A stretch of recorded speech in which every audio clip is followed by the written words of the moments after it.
Present ప్రెసెసర్.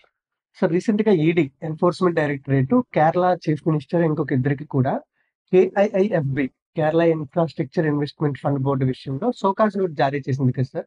ఈ టైంలో మాకు మసాలా బాండ్స్ అని కొన్ని విషయాలు కనిపిస్తున్నాయి సార్. అసలు ఏంటి సార్ ఈ మసాలా బాండ్స్?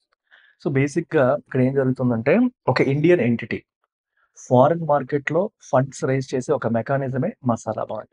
సో జనరల్‌గా మనకి ఒక ఇండియన్ గవర్నమెంట్ గాని, లేదా కార్పొరేట్ ఎంటిటీ గాని ఫండ్స్ అవసరమైతే వాళ్ళు బాండ్స్ ఇష్యూ చేస్తారు. బాండ్ అంటే ఒక రకంగా అప్పు తీసుకోవడమే. మీరు పలానా అమౌంట్ ఇవ్వండి. దానికి మేము సంవత్సరానికి ఇంత వడ్డీ ఇస్తాము. ఇన్ని సంవత్సరాల తర్వాత తిరిగి మీకు పే చేస్తాము అని చెప్తూ ఇష్యూ చేసే పత్రమే బాండ్. సింపుల్‌గా యెస్ చెప్పాలంటే. సార్. అది జనరల్‌గా ఇండియన్ కంపెనీస్ గాని, గవర్నమెంట్ ఆఫ్ ఇండియా గాని ఇండియాలో రిలీజ్ చేస్తాయి. అలా కాకుండా ఫారిన్ మార్కెట్స్‌లో, సో విదేశీ మార్కెట్స్‌లో కూడా మనం ఫండ్స్ రైజ్ చేయాలంటే చేయొచ్చు. జనరల్‌గా విదేశీ మార్కెట్స్ అంటే కరెన్సీ ఏంటి? ఫారిన్ కరెన్సీ లేదా అవును సార్. డాలర్. సో డాలర్ రూపంలో నువ్వు అప్పు తెచ్చుకునే అవకాశం నీకుంటది బాండ్స్ ఇష్యూ చేసి.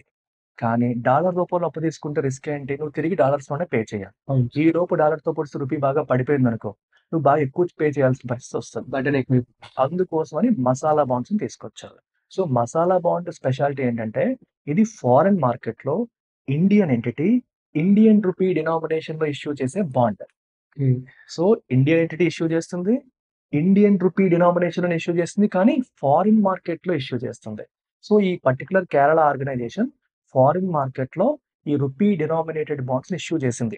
అందుకే దీన్ని మసాలా బాండ్ అని చెప్పి అంటాం. యెస్ ఇండియాని సార్. రిప్రజెంట్ చేయడం కోసం మసాలా అనే పదం వాడారు. మసాలా అంటే సో, మసాలా బాండ్ అనేది తీసుకొచ్చారు. సో, అక్కడి నుంచి వచ్చిన నిధుల్ని వీళ్ళు సరిగ్గా వాడలేదు, మిస్‌యూజ్ చేశారనేది ఎన్ఫోర్స్‌మెంట్ డైరెక్టరేట్ చేస్తున్న అభియోగం. అది story. Okay sir. Thank you very much sir. Right.